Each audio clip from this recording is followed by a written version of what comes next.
जय गुरु जी, शुक्राना गुरु जी, अनंतम अनंतम शुक्राना गुरु जी।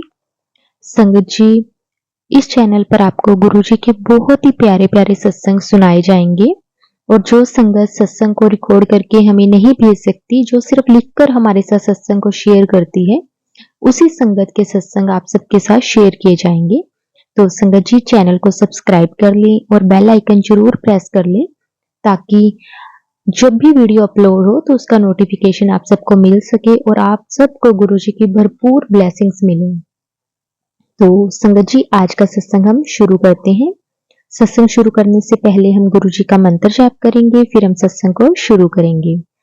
ओम नमः शिवाय, शिव जी सदा सहाय। ओम नमः शिवाय, गुरु जी सदा सहाय। जय गुरु जी, शुक्राना गुरु जी। संगत जी, आज का जो सत्संग है हमारे साथ दीप्ति आंटी जी ने शेयर किया है, जो कि अंबाला से है। संगत जी, दीप्ति आंटी जी की जर्नी गुरु जी के साथ 4-5 साल पहले शुरू हुई थी।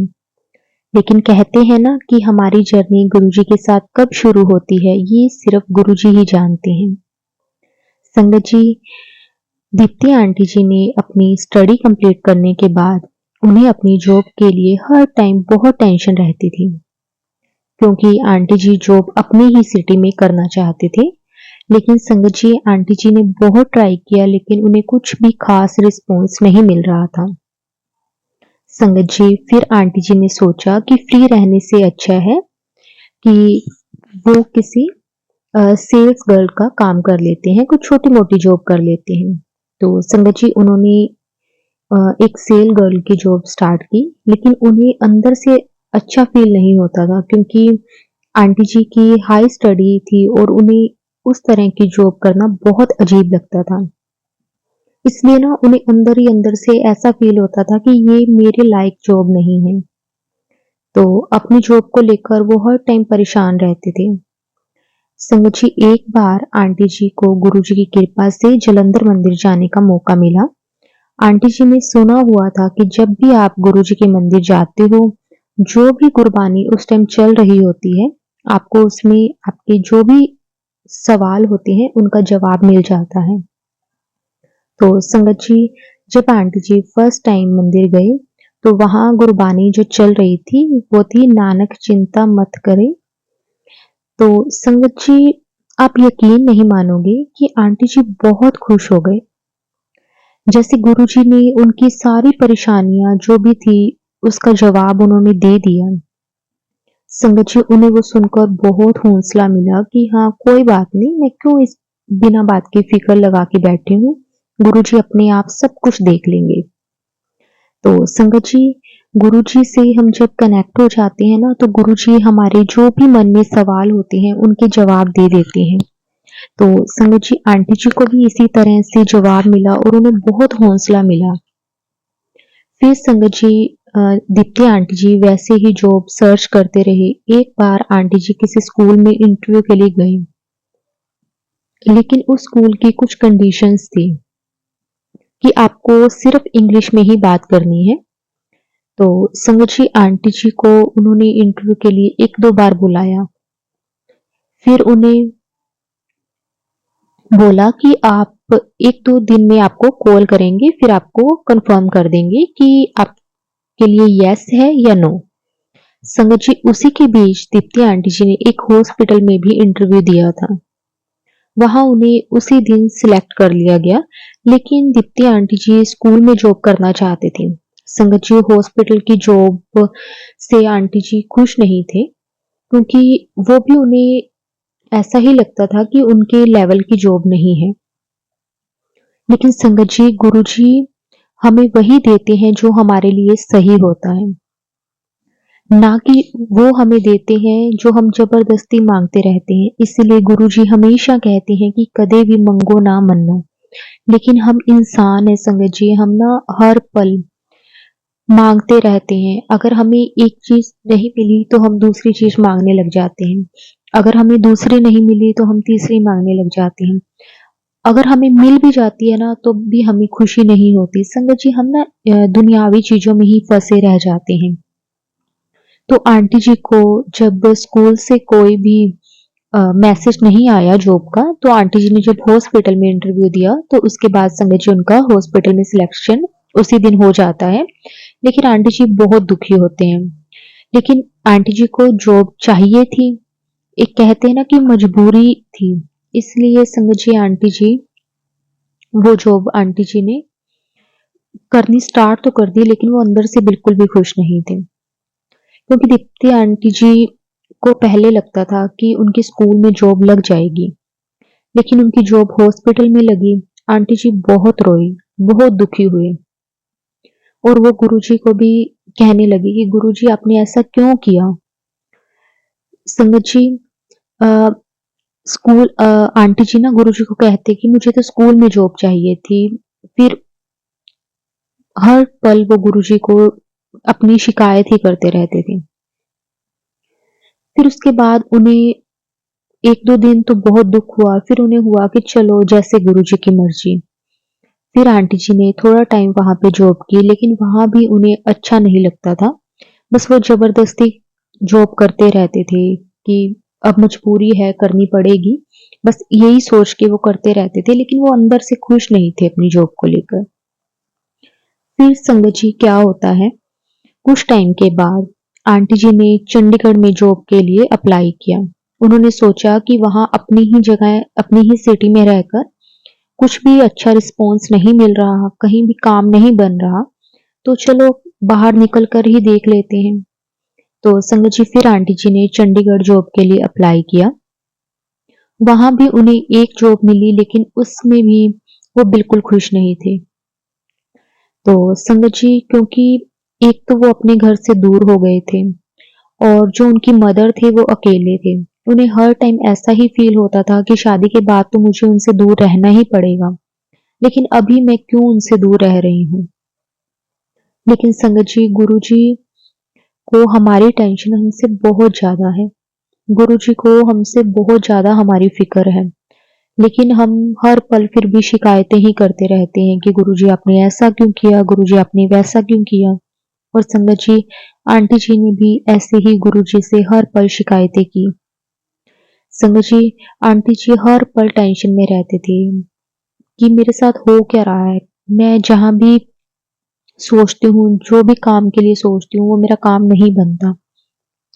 संगत जी दीप्ति आंटी जी की एक सिस्टर थे, उन्होंने उनके लिए एक बैंक में क्रेडिट कार्ड डिपार्टमेंट में जॉब की बात की हुई थी।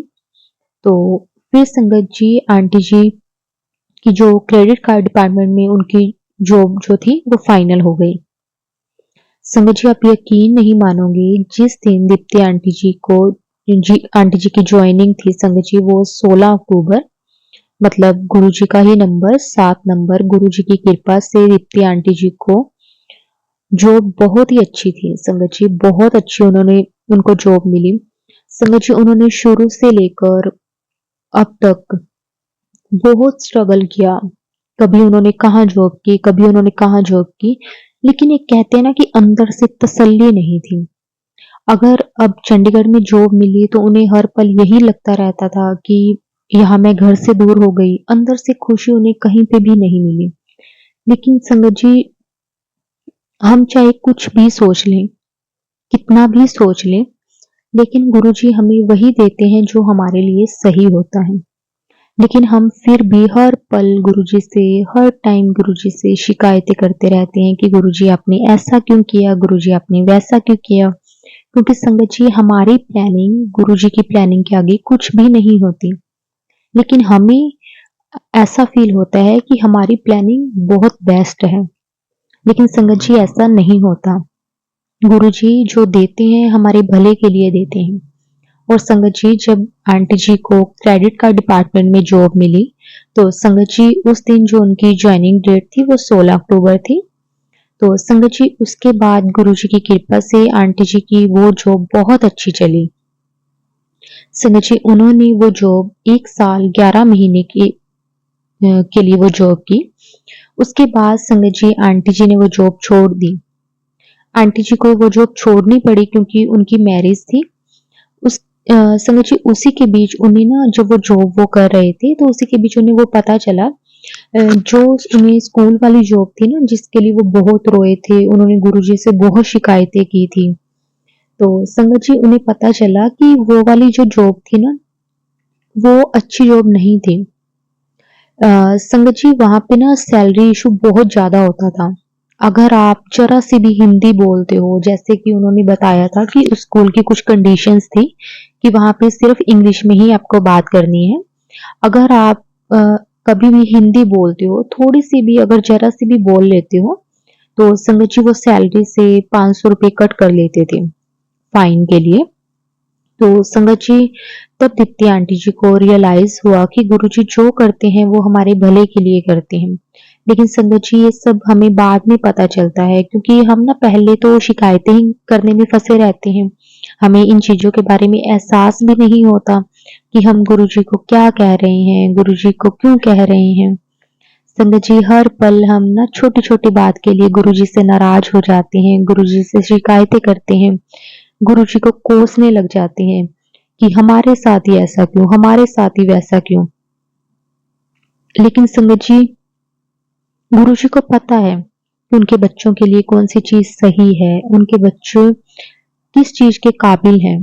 क्योंकि संगत जी, अगर गुरुजी हमारे हिसाब से अगर कुछ देना, तो संगत जी हम तो कभी भी खुश रह ही नहीं पाएंगे। क्योंकि हम ना क्या मांगते हैं संगत जी, हम तो ना बस देखा दिखाई वाली चीजें हैं कि हाँ, उसके पास ये है तो मेरे पास भी ये हो। लेकिन सबके अपने अपने कर्म होते हैं, और हमें गुरुजी ने जो देना है वो बेस्ट देते हैं।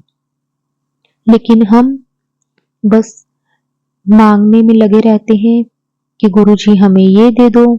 लेकिन उसके बाद अगर हमें वो चीज नहीं मिलती, तो हम गुरुजी से शिकायतें करना शुरू कर देते हैं, गुरुजी से झगड़ना शुरू कर देते हैं, गुरुजी को कोसना शुरू कर देते हैं। लेकिन गुरुजी अपने बच्चों के लिए ना हर पल भला सोचते हैं। वो अपने बच्चों से बहुत प्यार करते हैं। उन्हें पता है कि उनके बच्चे को अगर मैं ये चीज दूंगा तो ये उनके भले के लिए, अगर मैं उनकी मांगे अनुसार दूंगा तो उनकी उसमें उसमें कोई भी भलाई नहीं है। तो इसलिए संगत जी, गुरु जी के जो वचन है कि कदे भी मंगो ना मन्नो, और हमें भी इन चीजों पर अमल जरूर करना चाहिए कि कभी भी मांगना नहीं चाहिए। गुरु जी की रजा में अगर हम रहना सीख गए, तो संगत जी हमें वैसे भी कोई कमी कभी आएगी ही नहीं। और गुरु जी को पता है कि कब किसे देना है। संगत जी, हर चीज के लिए टाइम डिसाइड होता है। गुरुजी ने वो टाइम पहले से ही डिसाइड किया हुआ है कि हमारे लिए कौन सी चीज कब बनी है और कब हमें उन्होंने देनी है। इसलिए बस हमें हर पल गुरुजी का शुक्राना करते रहना चाहिए, गुरुजी की रजा में रहना चाहिए। और संगत जी, उसके बाद आंटी जी को गुरुजी ने बहुत अच्छी जॉब ब्लेस की। लेकिन वो आंटी जी कंटिन्यू ज्यादा टाइम नहीं कर पाए। उन्होंने ऑलमोस्ट 2 साल तक वो जॉब की होगी, 1 साल 11 महीने। क्योंकि उसके बाद संगत जी, आंटी जी की मैरिज हो गई थी। मैरिज के बाद वो कंटिन्यू वो जॉब नहीं कर पाए। लेकिन उन्हें बाद में इन चीजों का रियलाइज जरूर हुआ। गुरुजी ने ये चीज का एहसास जरूर करवाया कि जो मैंने तुझे दिया है वो तेरे भले के लिए था। और उसके बाद संगत जी, आंटी जी ने भी गुरुजी का शुक्राना किया कि गुरुजी बस आप ऐसे ही मेरा साथ देते रहना, क्योंकि हम तो बहुत कुछ मांगते हैं, लेकिन आप हमें वही देना जो हमारे भले के लिए हो।